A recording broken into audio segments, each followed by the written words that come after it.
O Flamengo sofreu a maior goleada de sua história na Libertadores em Quito, para o Independente Del Valle de Miguel Ángel Ramírez.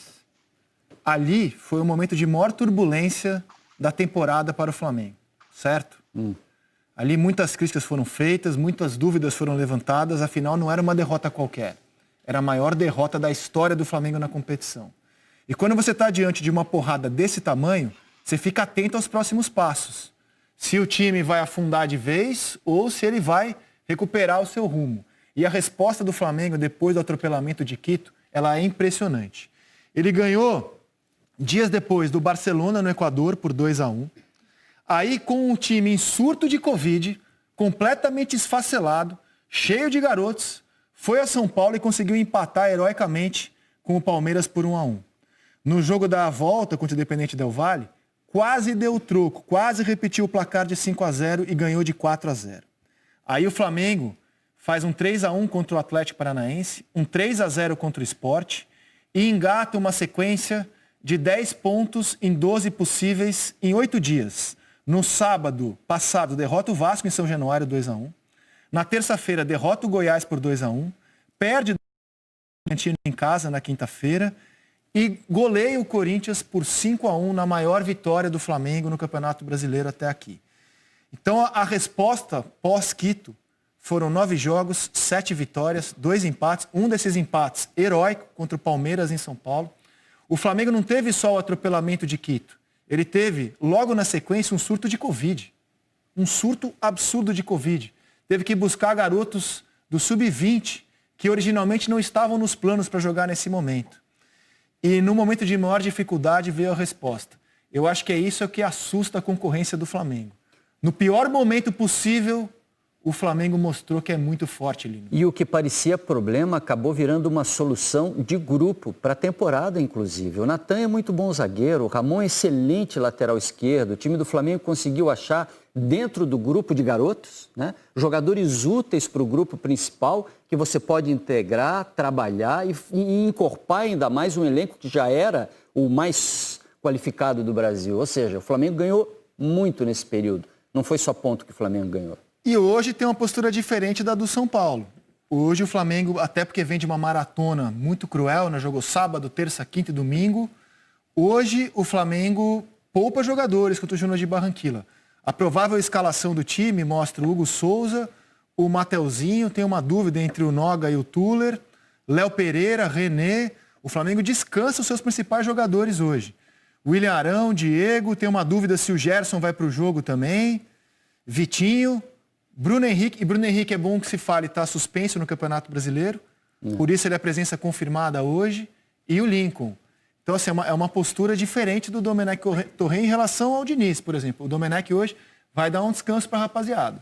E uma rodagem de elenco que faz com que esses jogadores... A gente falou do São Paulo ontem. O São Paulo deu ritmo e confiança para vários outros jogadores. O Flamengo vai conseguir fazer isso também.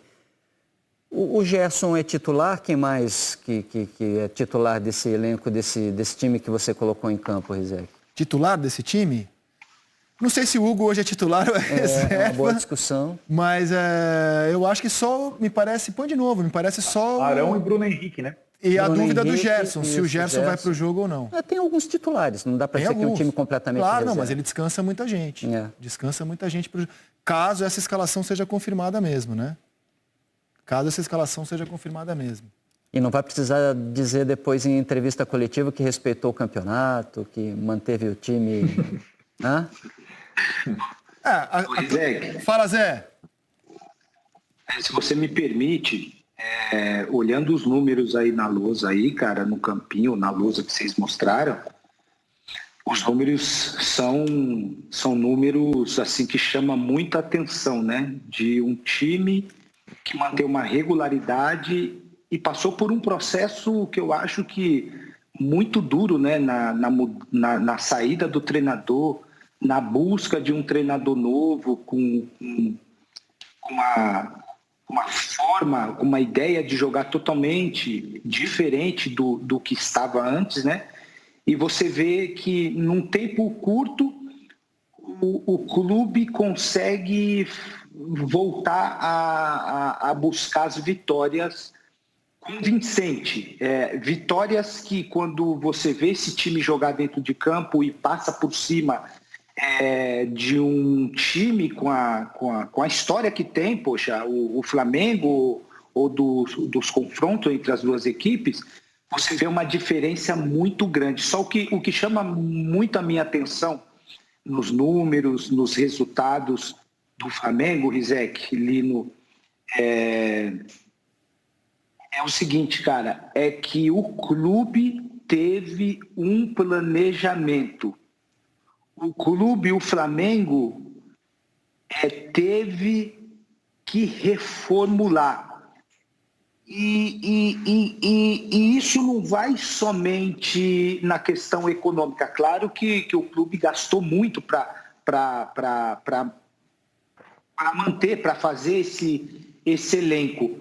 Mas o elenco do Flamengo, ele não é feito só de jogadores que foram comprados ou jogadores. O elenco do Flamengo, como o Rizek, se eu não me engano, o Arnaldo comentou, é um time que, cara, revela de uma forma impressionante jogadores jovens da base. Você vê os meninos jogar. Eu tenho dúvida se o Diego Alves, quando voltar, vai ser titular, vendo o Hugo no gol. O zagueiro, por exemplo, que joga com o pé esquerdo, o Natan, é um forte candidato para fazer a zaga com quando ele voltar, que era do São Paulo... Rodrigo Caio. O zagueiro. O Rodrigo Caio. Então, você vê que é um clube que reformulou o plantel, né, dentro de uma filosofia de trabalho profissional, mas se você olhar para a base, todo o tempo está trazendo jogadores novos, todo o tempo está trazendo, tá aparecendo um menino novo. E aí, quando você vê esses meninos aqui, você precisa olhar para a base. Eu estive lá, que eu fui gravar pro meu canal lá, que eu tenho no YouTube lá com o Juan, e eu conheci a base do Flamengo e eu fiquei impressionado. Então, tudo isso que está acontecendo no Flamengo é por causa de um planejamento muito claro que a diretoria do Flamengo implementou dentro do clube. E quando você tem isso muito claro, né, essa organização dentro do clube, o resultado vem, os títulos vêm, muda a peça, entra outra, continua com o mesmo padrão. A música, o Flamengo vai voltar a jogar em ritmo de música, quando a gente tinha comentado em alguns programas lá atrás. Eu tenho certeza disso. E você imagina a cabeça de quem está competindo com o Flamengo. O Atlético Mineiro, que no Campeonato Brasileiro é o único que ele disputa, somou 4 pontos nos últimos 4 jogos. Tropeçou pra caramba. 4 pontos em 4 jogos. Os caras estão ali esperando um tropeço do Flamengo. Esperando que um tropeço em Libertadores possa trazer reflexos e derrubar o trabalho a ponto de refletir no Campeonato Brasileiro. Então os caras estão lá secando, secador ligado. Pô, perdeu de 5-0, agora vai desandar. E aí o time dá essa resposta, né? É duro secar o Flamengo. Né? Minha solidariedade a quem compete com esse time nesse momento. A